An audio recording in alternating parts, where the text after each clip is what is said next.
lot of people who end up with addiction problems have got a history of some kind of rejection, some kind of being betrayed, all the way back to perhaps childhood, needing a good friend, and that might be the loyal friendship of a substance. It leaves a trail of debris when you go down the route of addiction, but the more there's debris behind you, the more difficult it is to open yourself up for someone else, because you're afraid that you'll do the same to them as you've done to others. I've got the words, "you'll never," just so negative. And then there's a woman standing there trusting that this is safe, you know, that the person is clean and moving on. You're maybe going to somewhere heavenly and she's beckoning you in. But what we can see as a viewer is that that's quite hellish in there. And then you've got the sort of slavery of addiction. I met a very hardened addict, and he calls his life a prison.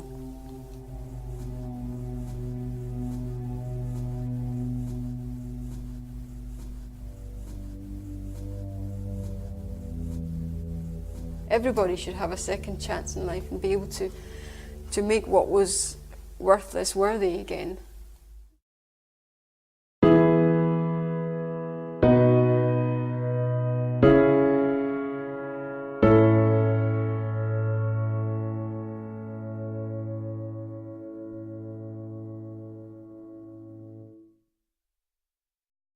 I read a farewell letter to cocaine written by a former addict, and it was very loving. It was not criticising cocaine, but saying, "Cocaine, you were what you promised, but I can't do it anymore because the result is harmful for me." And also another friend of mine who said, "Yeah, cocaine was my idol." And it's about that, the fact that there is a love, a sort of genuine love to this substance that betrays you.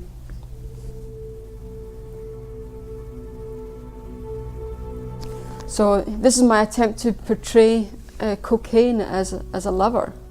This white lady, sort of quite sensual position, and he, you know, with outstretched neck, you know, is going in for a good old sniff. He's given himself to cocaine. She has simply betrayed him. Round his back are these claws, and they're digging into his back, drawing blood. It is, in a sense, a way of depicting what happens when the drugs take over, when they start to destroy what was originally a beautiful relationship.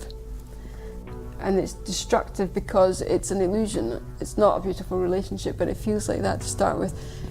It seems heavenly, but it's actually hellish. He may get a few more red marks in his back because this isn't the first time he's been stabbed in the back by her. I spoke to somebody yesterday or the day before who said, "Yeah, I was actually melted into one with her. We were one."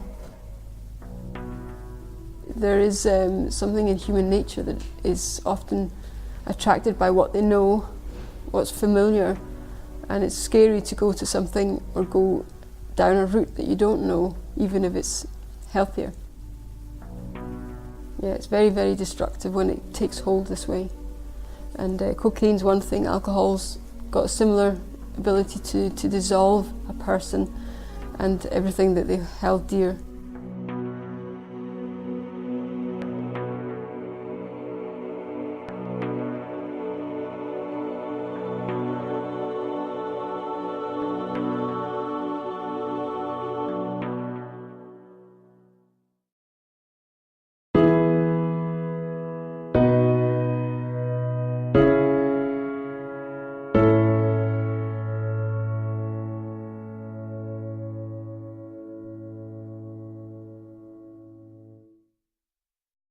As somebody who knows somebody who has been struggling with and trying to overcome addiction for a long time, you know, somebody I met while he was in rehab and doing well, suddenly it went all wrong again.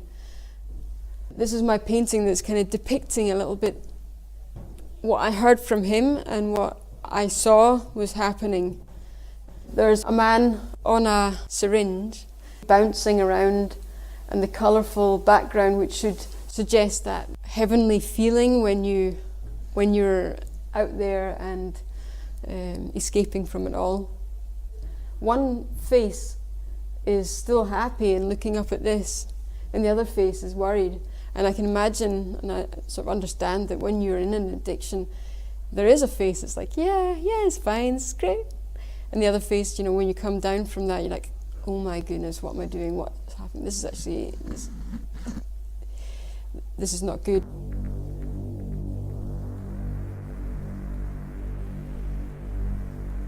I've made this more red, so you could say a bit more bloody. It's just like it gets heavy.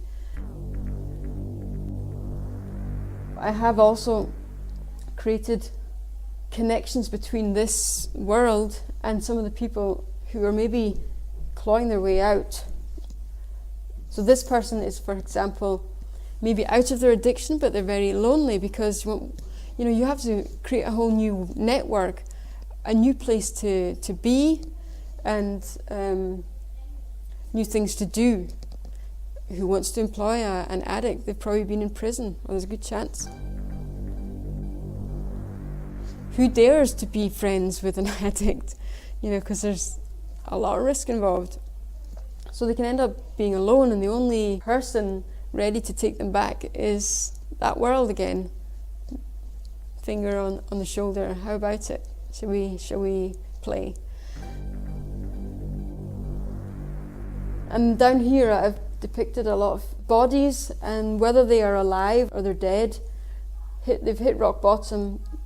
Whether they've survived hitting rock bottom or not is up to interpretation. But, some people certainly survive. This is one of the characters who's clawing his way up. But this hand, this cold hand, there's a cold hand just like wanting to pull back down again.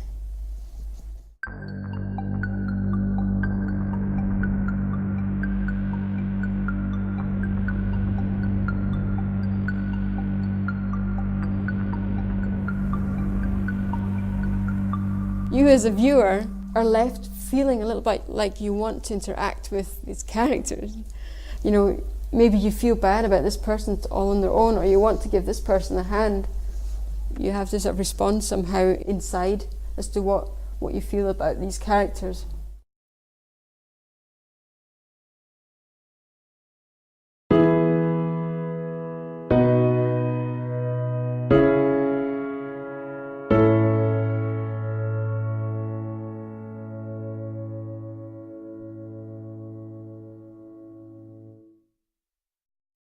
I've called it separation. It's because a friend of mine, when he was talking about addiction, he said, what happens is that there's a separation between your head and your body, in the understanding that all the action happens up in your head, and your feelings in your heart, they're kind of closed off. The activity's up here, while the rest is being left to disintegrate, if you like. And we, as friends of somebody who's going through a destructive addiction, may also see the darkness that's around. And as often is the case, it's not just the emotions that are on standby, it's also the looking after your physical body. So this is a lovely mannequin with lovely muscles, but I've painted him to look thin. It's not an healthy look, to put it mildly. I wrote a poem for my friend.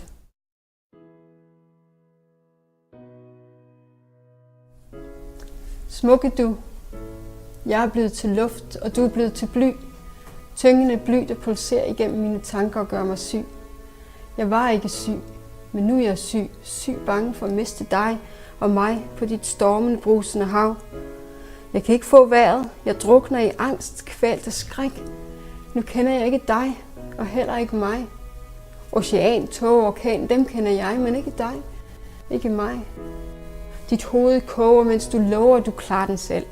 Men det er starten på enden af den tillid, der kendetegnede vores kærlighed. Og jeg rives i stykker af det indre skrig, jeg ikke kan rumme. Smukke jeg, hvor er du? Splittet i to, revet i stykker, gået i tu.